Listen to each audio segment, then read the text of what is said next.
ভাইরে, বারিশা হক মাইলস্টোন স্কুলে সপ্তম শ্রেণীতে পড়ার সময় উনার মাথায় সিলিং ফ্যান খুলে পড়ে যায়। এটা জানার পর পাবলিক বারিশা হককে নিয়ে নানা রকম বাজে মন্তব্য করছে।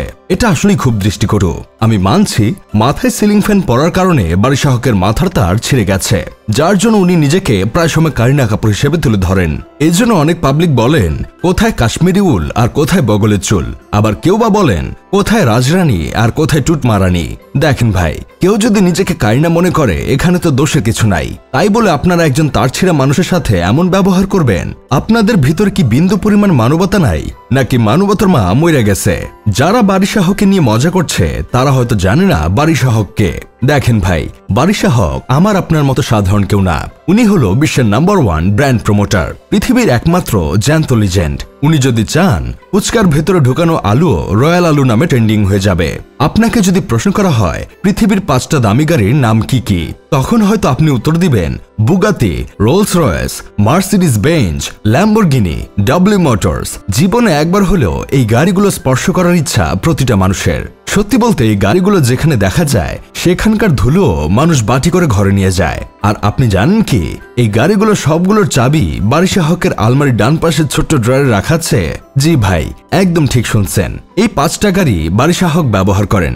বুগাত্তি লা ভোইতর নোয়ার গাড়ি নিয়ে বারিশা হক মাওয়া যান পদ্মার পারে বসে ইলিশ খেতে। রোলস রয়েস সোয়েপটেল গাড়িতে চড়ে বারিশা হক শোরুম উদ্বোধন করতে যান।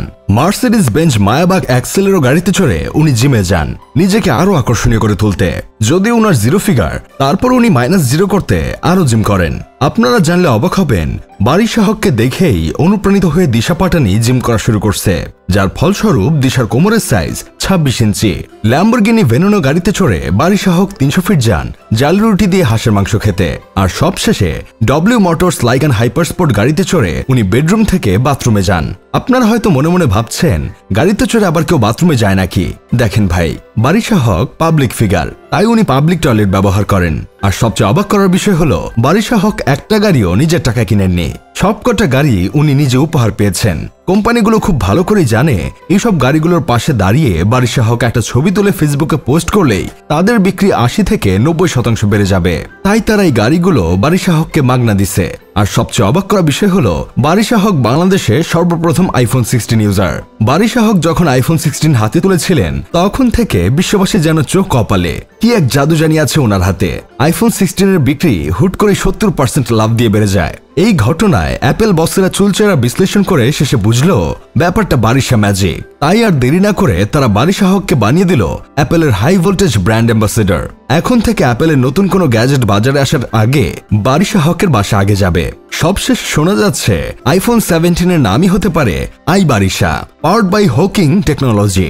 যাই হোক, শেষমেশ আমি গোলাম হোসেন একটা কাজের কথা কই, ব্র্যান্ড প্রমোটার আপা সবসময় ফুটেজ খাওয়ার ধান্দায় থাকবেন না। মাইলস্টোন স্কুলের ঘটনা আমাদের কলিজা কাঁপিয়ে দিয়েছে, আর আপনি এখন সাংবাদিকদের বলছেন ঘটনা নিউজে আসার আগেই টিচার আপনাকে কল দিয়েছে। না মানে আপনি কোন খ্যাতের মূলা? আবার লাইভে বলছেন আপনার মাথায় সিলিং ফ্যান খুলে পড়েছিল। ফ্যান না পড়ে ঠাডা পড়লে আজ এই দিন দেখতে হতো না।